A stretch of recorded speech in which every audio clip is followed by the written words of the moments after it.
One of the most powerful earthquakes ever recorded strikes off the coast of Russia, sparking tsunami alerts and evacuations across the Pacific. Millions remain on high alert after one of the most powerful earthquakes ever is recorded off the coast of eastern Russia. Tsunami waves have crossed the Pacific and hit Hawaii and California. Swells of up to 5 meters have struck parts of Russia, crashing through a port. One of the most powerful earthquakes ever recorded has struck off the eastern coast of Russia, sparking tsunami alerts across much of the Pacific. The 8.8 magnitude earthquake was near this peninsula in Russia just before 11:30 a.m. local time. Tsunami warning systems went off first in Japan, where nearly 2 million people were ordered to leave their homes. The waves then travelled across the Pacific and hit California and Hawaii. Western US states, as well as Canada's British Columbia, were placed on alert. Warnings were issued in countries as far apart as Colombia and New Zealand. Many of those warnings have now been downgraded. We'll hear from Shaima Khalil in Tokyo shortly, but first, here's our Russia editor, Steve Rosenberg. The power of nature to spark panic. This is how some Russians experienced the earthquake. Shaken to the core and wondering if their homes would remain in one piece. In the Russian Far East, they're used to tremors, but not on this scale. A cancer hospital was shaken too, right in the middle of an operation. The doctors kept calm and kept going. The governor of Kamchatka said it was the strongest earthquake in decades and called for calm. Tsunami waves more than 5 meters high struck the town of Severokurilsk, flooding the port and washing away more than a dozen boats. In Kamchatka, buildings are being checked, the damage assessed, and they're bracing themselves for aftershocks in the days to come. Steve Rosenberg, BBC News, Moscow. This is how thousands on Japan's Pacific coast were woken up. Sirens alerting them of a tsunami, this one in the Hokkaido area. For hours, dozens of waves hit the coastline, some over 1 meter high, before the Japanese Meteorological Agency downgraded the alert to advisory along the whole Pacific coast. Earlier in the day and in the searing heat, at the height of school holidays, families have abandoned the beaches. Instead, many were stuck in traffic jams as they tried to evacuate. I work near the sea, so I heard the warning there. My boss told me to go home to be with my kid. In Hokkaido, a group gathered on the rooftop of a building as the warnings continued throughout the day.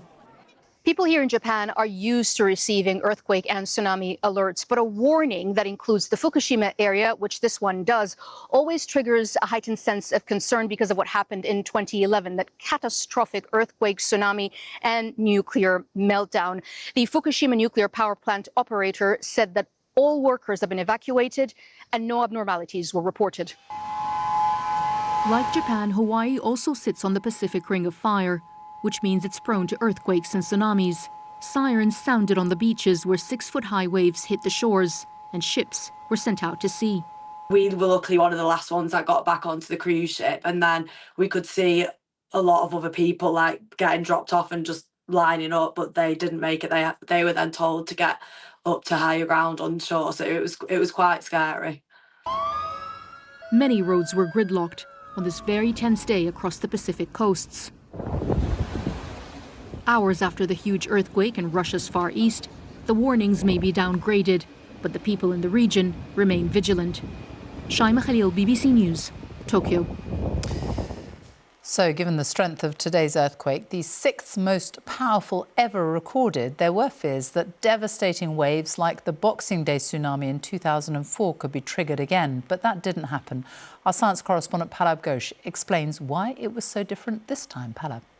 Sophie, so far the impact of the earthquake has not been as devastating as previous big earthquakes.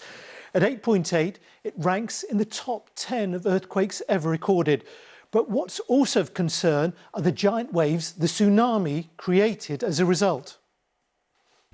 This happens because part of the seabed moves due to a slip on the fault, disturbing the water above, creating the waves on the surface.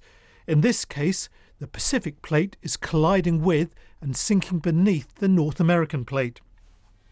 The height of the waves depends on how much the seabed was disturbed, which in turn depends on how close to the surface the rupture occurred.